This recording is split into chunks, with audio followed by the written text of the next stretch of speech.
Blessings. Welcome to today's Law Enforcement Daily Devotional. Today we're in 2 Kings chapters 8 and 9, and then we go to 2 Chronicles and we're in chapter 21 verse 4, going all the way through chapter 22 verse 9. Good information, lots of little stories in there about what's going on in the two different kingdoms, another war with Aram. And we see a lot of things going on here as far as the leadership of the countries. And the good leaders and the bad leaders and the ones that have good influence and the ones that have bad influence, and how that affects the kingdom and the future of the kingdom. We see in the story in 1 Kings and 2 Chronicles are very similar, but there's a lot of details in one that are not necessarily in the other, back and forth. But anyway, I chose to do the daily devotional today from 2 Chronicles instead of 2 Kings, and usually it's reversed. We look at the accounts out of Kings, but I like the 2 Chronicles better today. So right off the bat, Jehoram is the king of Judah, and he's not a good king. Judah's been having some really good kings, while Israel has not yet had a single king. And spoiler alert, they won't up until they're exiled. The entire line of kings of Israel, God either categorizes them as bad kings or evil kings. I mean, there's no good in there at all. But a lot of it, we've talked in the past about Jeroboam being that evil influence as the first king of Israel, and it went all the way through, and Ahab and Jezebel added to it and really expanded the evilness of worshiping false idols. And we see that again today, because this king Jehoram, his wife was the daughter of Ahab and Jezebel, and Jezebel's still alive. So that evil influence has gone from being in the monarchy of Israel. Now it has influenced and kind of crept its way into the monarchy of Judah in the line of David, and God doesn't stand for it. Anyway, Jehoram's the king. As soon as he makes king, Edom or Moab, or both of them eventually, or Edom starts it, but Edom revolts and says, "We're not going to serve you anymore." And so he goes and he tries to control and put down that revolution, but he's unsuccessful, and all of a sudden Moab revolts.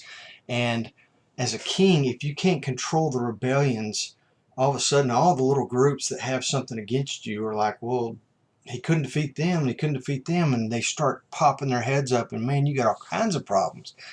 And we see this. He starts having problems, and he can't control what's going on in the kingdom, to the point where in 21:16, three other nations see the weakness of this king and how he can't control his own kingdom, and then they attack. So we have the Philistines, we have the Ethiopians, and there's another kingdom in there that I can't remember offhand. But so he is just getting pummeled, and it's God's judgment because of the influence of Jezebel and Ahab, and how his kingdom has turned evil. He even follows their lead in putting up these little places of worship of false gods all around Jerusalem, which is absolute revolt against God and his authority and his rule.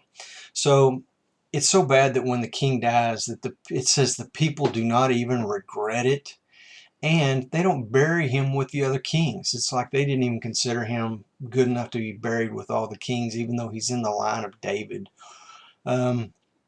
Really important to be good in your rule, because if you're bad, bad things will happen to you.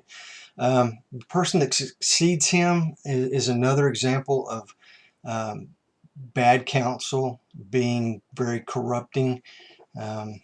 This young king is, well, it's his son, but all of his older sons had been murdered during the raids of all these other countries, and his youngest son was the only one left. He becomes king.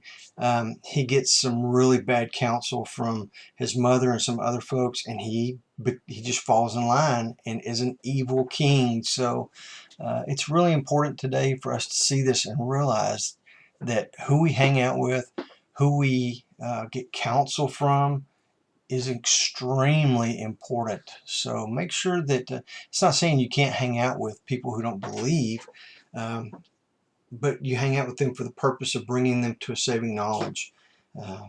Don't just latch on to non-believers and expect you're going to get some good advice from them. And I'm talking godly advice. Now, they may be really good in knowing your the rules of the city and politics and stuff like that, but anyway, it doesn't get you where you need to be.